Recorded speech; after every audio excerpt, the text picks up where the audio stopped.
अपना सर्वस्व तथा आत्मा तक आपको समर्पित कर दिया है, एवं ऐसा करते समय इसकी बुद्धि स्थिर रही है, यह धैर्य शिक्षित नहीं हुआ, इसको दुख नहीं हुआ है देते समय।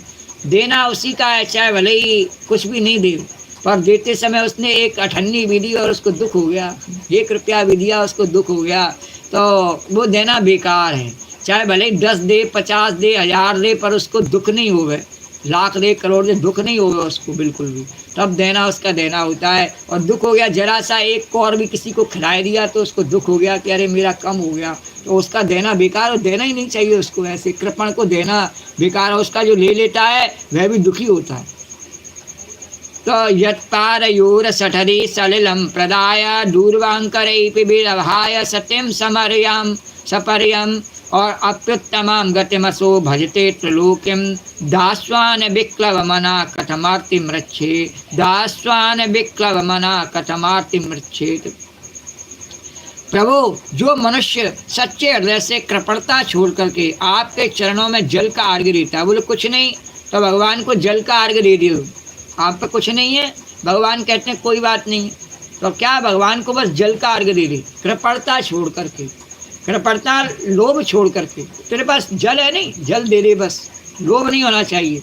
और केवल दूर्वा जल से भी आपकी सच्ची पूजा करता है, यानी दूर्वा क्या है, घास, घास से भगवान कहते हैं उससे भी मैं प्रसन्न हो जाता हूँ, बस मेरे लिए लाया नहीं, उसे भी उत्तम गति की प्राप्ति होती है। लेकिन उसके मन में भाव ये है कि ये घास की पत्ती किसके लिए है, बोले भगवान के लिए है, ये जल किसके लिए चढ़ा रहा हूँ, बोले भगवान के लिए। जब उसके मन में ये भावना आ जाती है नहीं, तब मैं उसको स्वीकार कर लेता हूँ।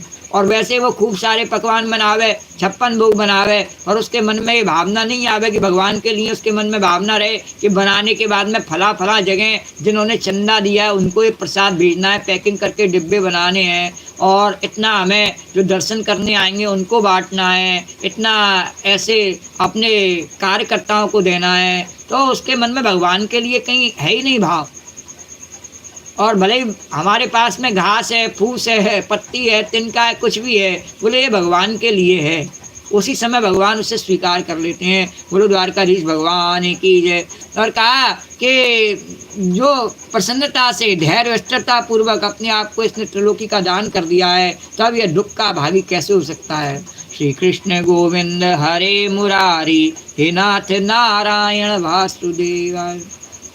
श्री भगवान वाचो, अरे ब्रह्मण यमनुगृह्यामि तद्विशो विभुनोम्यहं जन्मना पुरुषस्तब्धो लोकं माच्चावमन्यते। यदा कदाचिन् जीवात्मा संसरत् निज कर्मभिः नाना योनिषु नीशोऽयं पौरुषं गतिमाव्रजे। जन्म कर्म वयोरूपं विद्यैश्वर्यस्वनादिभिः सद्यश्च न भवेत् सद्यश्च न भवेत् स्तम्भश्च अन्नायं सनुग्रहम् मानस्तंभा निमित्तानां जन्मादीनां समन्ततः सर्वश्रेय प्रतीपानां हन्तं मुह्यो न मत्परा। एवं दानवदै दैत्यानाम् अग्रणीं कीर्तिवर्धनम् एवं एष दानवदैत्यानाम् अग्रणी कीर्तिवर्धनम् अजयी सीद अजयां मायां सीदन्नपि न मुह्यति। भगवान ने कहा, ब्रह्मा जी, मैं जिस पर कृपा करता हूँ उसका धन छीन लिया करता हूँ। ब्रह्मन यमनुगृह्यामि और तद्विशो विनोम्यहम और यन्मलः पुरुषस्तब्धो लोकम माम चावमन्यते। मैं उसका छीन लेता हूँ। क्यों? क्योंकि जब मनुष्य धन के मद से मतवाला हो जाता है तब मेरा और लोगों का तिरस्कार करने लगता है। बोले इसने नहीं किया पर कर सकता था आगे। यह जीव अपने कर्मों के कारण विवश होकर के अनेक योनियों में भटकता रहता है, और जब कभी मेरी कृपा से मनुष्य का शरीर प्राप्त करता है, जब मैं कृपा करता हूँ, और मनुष्य योनि में जन्म लेकर के यदि कुलीनता, कर्म, अवस्था, रूप, विद्या, ऐश्वर्य और धन आदि के कारण घमंड न हो जाए तो समझना चाहिए कि मेरी बड़ी कृपा है।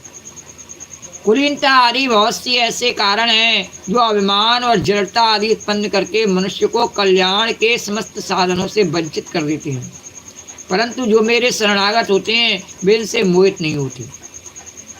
यह बलि दानव और दैत्य दोनों ही वंशों में अग्रगण्य है और उनकी कीर्ति बढ़ाने वाला है। इसने उस माया पर विजय प्राप्त कर ली है जिसे जीतना अत्यंत कठिन है।